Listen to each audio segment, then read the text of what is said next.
Number 1. Henson was last seen in Key West, Florida on February 24, 2010. She lived in a houseboat offshore in Cow Key Channel. Two men who lived in nearby houseboats, Daryl Henshaw and Brendan Coughlin, reported her missing the next day. They stated they saw Henson taking a dinghy from her boat to shore at 11:15 a.m. The next day, her bike was found locked in its usual spot on the seawall, but Henson and her dinghy were gone. Henson's mother stated her daughter had been romantically involved with both Henshaw and Coughlin. Authorities were initially unable to find the men to interview them about her case. They eventually located and questioned them. Both men had gone to Miami, Florida, to look for work the day after they filed the missing persons report, which is why they couldn't be found. Henson is an alcoholic, has previously been homeless, and has had several run-ins with the law. She was arrested at least 7 times in the 4 years prior to her disappearance. In September 2009, she was charged with attempted murder after she allegedly attacked a male acquaintance and tried to slit his throat with a box cutter. He had to get 9 stitches. The charge was later reduced to felony domestic battery, then to misdemeanor battery.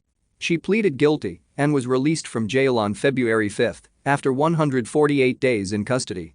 She was on probation for the offense at the time of her disappearance and is now wanted as an absconder. Henson's mother stated she had been trying to clean up her life. She had an associate's degree from St. Petersburg College and was enrolled at Florida Keys Community College, hoping to become a substance abuse counselor. Her hobbies include snorkeling, scuba diving, cooking, and reading on the beach. Authorities stated they don't suspect a crime in Henson's case and think she may have met with an accident at sea. Boating conditions were bad on the day of her disappearance, with strong winds and rough seas. Her mother believes foul play could have been involved in her disappearance, however. Her case remains unsolved. Number 2. Hawkins was last seen at her home in the 100 block of Nottingham Drive in St. John's, Florida on July 31, 2010. Her husband stated he saw her at noon when he left to take their 2 children to the mall. She seemed uneasy at the time. She had planned to go with them, but changed her mind at the last moment. When her husband returned home at 6 p.m., Hawkins was gone. The family's cars were still parked at the residence, and the house's front door and back sliding door were both unlocked. Hawkins' husband stated she had left once before, about a year before her disappearance, taking her car with her. A short time later she resurfaced and checked herself into a hospital. She didn't have an active driver's license when she went missing in 2010. Her husband stated she had stayed up late the night before, placing phone orders for items advertised on television. She also placed a call to a mental health hotline. In a journal prior to her disappearance, Hawkins wrote she wanted to go into the woods behind her home and harm herself. She wrote she wasn't sure she would live to see her 36th birthday in December. Although there is no evidence of foul play in Hawkins' disappearance due to her mental illness, there is concern for her safety. Her case remains unsolved. Number 3. Hernandez was last seen in Jupiter, Florida on November 28, 2016. She was living with her 3 children in a women's shelter there at the time. She has never been heard from again. In December of that year, her estranged husband, Daniel Paul York, moved to Monticello, Kentucky with Hernandez's children, his stepchildren. A photo of York is posted with this case summary. York and Hernandez had been married for less than a year by the time of her disappearance. In September 2016, York filed for custody of her 3 children, saying she was an unfit mother who was suffering from untreated mental health problems. The next day, Hernandez filed for 2 restraining orders, accusing York of physical abuse. She also said she believed he was sexually abusing her oldest child, a daughter who was then 13 years old. A judge granted a restraining order against York. On November 14, Hernandez asked the court to dissolve the restraining order. She disappeared 2 weeks later, and York suggested she might have simply left him. He said Hernandez needed time to herself and might have returned to her native Dominican Republic, and said she had done this many times, just not for this long. Child Protective Services in Kentucky took custody of Hernandez's children in February 2018. In March, Hernandez's youngest daughter, age 11, told her therapist that York had sexually assaulted her multiple times between early 2017 and early 2018. In April, the oldest daughter, now 15 years old, ran away from her foster home to be with York. The pair was located in Pulaski County, Kentucky in June. The girl was found hiding in a closet and was taken into protective custody, and York was charged with multiple counts of incest and rape. Messages from York were found on the child's phone, They discussed the possibility of having a baby together. Authorities haven't named York a suspect in his wife's disappearance or said what they think happened to her. Hernandez's sister in the Dominican Republic believes her disappearance is suspicious, as she describes her as a devoted mother who wouldn't have abandoned her children. Her disappearance remains unsolved. Number 4. Kipling was last seen on his way to school in Merritt Island, Florida, on the morning of March 27, 1979. He never arrived for classes that day and has never been heard from again. He left behind a note at home that simply said, "Goodbye, Mom and Dad." John Rodney McRae is the prime and only suspect in Kipling's case. A photograph of him is posted with this case summary. He and his son met Kipling at a church carnival a few days prior to the child's disappearance, and McRae later assisted in the search for the missing boy. Several years later, police also found a missing person flyer for Kipling taped inside McRae's locker at his workplace. McRae murdered and dismembered an 8-year-old Michigan boy in the 1950s when he was only 16. He served 20 years in prison for the crime. From 1976 to 1980, he worked as a guard at the Brevard Correctional Institution in Florida. The institution houses mostly teenagers. While McRae was working there, 3 local boys disappeared. One of them was a 20-year-old inmate, Charles Collingwood, who escaped from the prison shortly after allegations were made that he had an inappropriate relationship with McRae. McRae is considered a suspect in that case and also in the 1977 disappearance of 13-year-old Keith Fleming. None of the boys were ever found. McRae was convicted of the 1987 murder of a 14-year-old boy, Randy Ray Lawfer. His conviction was later overturned on appeal, but he was convicted again in May 2005 and sentenced to life in prison without the possibility of parole. 70 years old and wheelchair-bound at the time of the retrial, he was found in his cell only 2 weeks later, dead of intestinal ulcers and gastrointestinal bleeding. Investigators strongly believe that McRae committed more murders than he was convicted of, including the murders of Kipling, Keith and Collingwood. They even offered him immunity from prosecution if he would reveal where the boys' bodies were, but he always maintained his innocence. His wife, however, stated he had admitted the Hess and Collingwood murders to her. Kipling was a student at Edgewood Middle School in 1979. He was involved in church activities and the Boy Scouts and took piano lessons.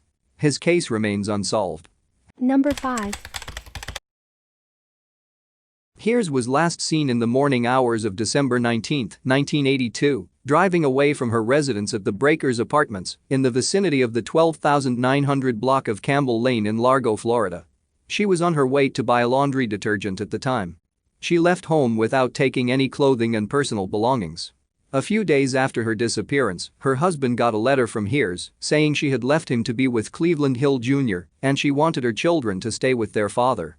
She has never been heard from again. Her white 2-door 1976 Ford Elite was found in March 1983, 4 months after her disappearance, in the vicinity of the 2900 block of Gulf to Bay Boulevard in Clearwater, Florida. Hers had lived with her husband for 25 years prior to her disappearance, and they had 6 children, but they didn't marry until shortly before her disappearance.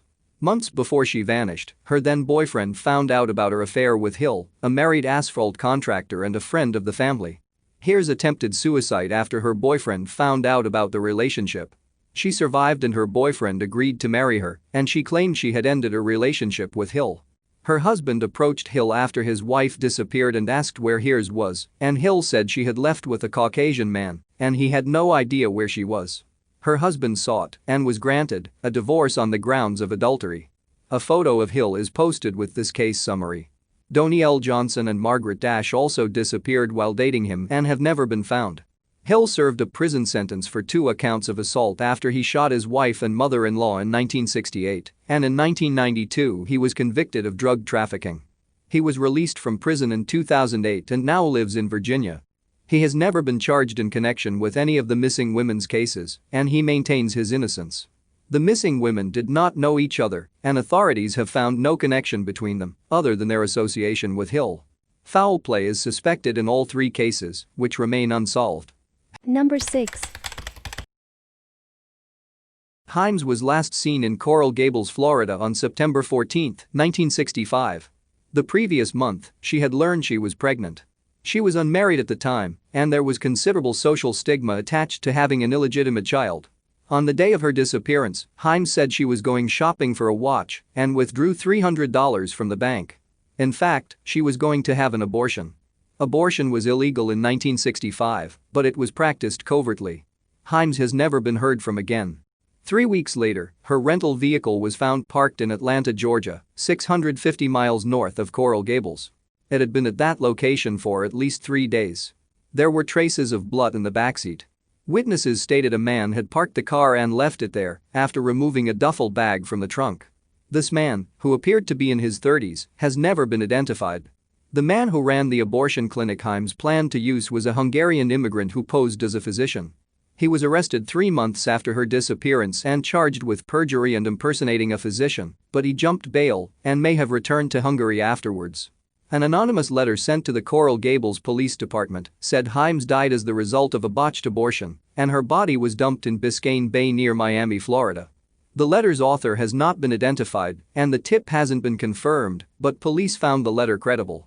In the years since Hine disappeared, there have been tips that she is alive and living in Omaha, Nebraska. None of the stories have been confirmed. Hine was employed as a medical technician at the time of her disappearance. Her case was profiled on the television show Unsolved Mysteries decades after her disappearance. It remains unsolved. Number 7. Kathaleen's husband, Gilbert Charles Hine Sr., told police he last saw her at the Palmetto Agricultural Center at the Manatee County Fairgrounds in Palmetto, Florida. She was supposed to help out at the fair's poultry barn that day, but other witnesses stated that they never saw Kathaleen at the fairgrounds. She has never been heard from again. Foul play is suspected in Kathaleen's disappearance. She left behind her eyeglasses, her medication, and her purse when she disappeared. After her disappearance, Gilbert deeded to himself some property that was held in both their names. The paperwork he submitted bore Kathaleen's signature, although she had been missing for years. In other papers filed later, Gilbert listed his wife as deceased. One of Kathaleen's daughters, Deborah Dingeldine, says she got a phone call from her mother on the day she disappeared. Dingeldine says Kathaleen said she wanted to talk to her about something important, then she screamed, and after that the call was cut off. Dingeldine drove immediately to Kathaleen's house in the 3200 block of North Rye Road in Parrish, Florida, and found signs of a struggle there, including overturned furniture. Kathaleen was missing and so was her .38 special revolver, but its holster was found lying on her bedroom floor. Gilbert never reported Kathaleen missing. He told police that she had been having affairs with other men and probably ran away with one of them, but Kathaleen's children say this is untrue and have stated their beliefs that she was murdered and probably never went to the fairgrounds the day of her disappearance. Gilbert, who is now in his 80s, eventually hired an attorney and stopped cooperating with police. He has never been charged in connection with his wife's case, which is unsolved.